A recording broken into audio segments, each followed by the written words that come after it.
This is Digitine, ang cutie pie mommy at magadarang mamshi ng Nurse Daily Radio, Nurse Online Radio FM station worldwide, and 28.3 Forever Prince FM. Nagpunta ang Blue Crystal doon sa Las Piñas para mamigay sila ng mga school supplies sa mga bata at may pa-feeding program pa sa Barangay Manuyo doon sa Gatchalian Subdivision, Las Piñas City. Pumunta doon ay si Master Onyo Clamoro, kasama ang presidente na si Ma'am Celia Lamonte. Ang vice-presidente ay si Sir Nanchito Cano. Ang sekretarya ay si Ma'am Nilda Lubiano. Come on everybody! Blue Crystal Stand ay nagpunta doon sa Las Piñas. Ang Blue Crystal Stand ay namigay ng mga school supplies. Ang Blue Crystal Stand ay nagpa-feeding program sa mga kabataan.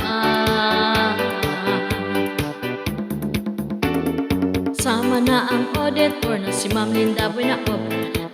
Bumabol din ang project management si Ma'am Martes de Leon. Nagsama-sama sila doon sa Barangay Manuyo, doon sa Gatchalian Subdivision, Las Piñas City. Ang Blue Crystal Stand ay nagpunta doon sa Las Piñas.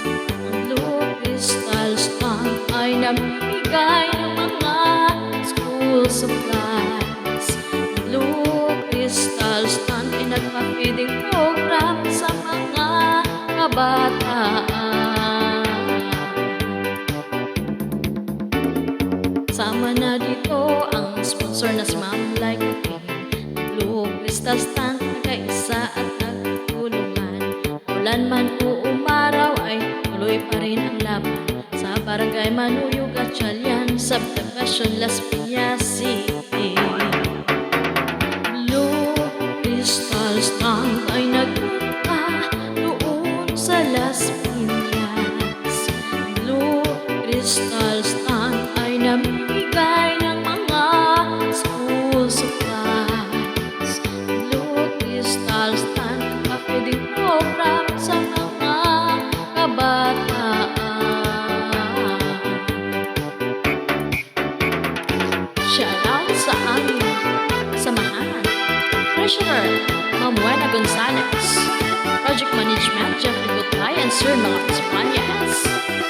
At sa aming highest advisor, Derek Bobby Benitez. At sa aming advisor, Sir Maya Cervantes. Blue Crystal Stand ay nagpunta doon sa Las Piñas. Blue Crystal Stand ay namimigay ng mga school supplies. Blue Crystal Stand ay nagpa-feeding program sa mga kabataan. Thank you so much, Sir Frances Danuelas.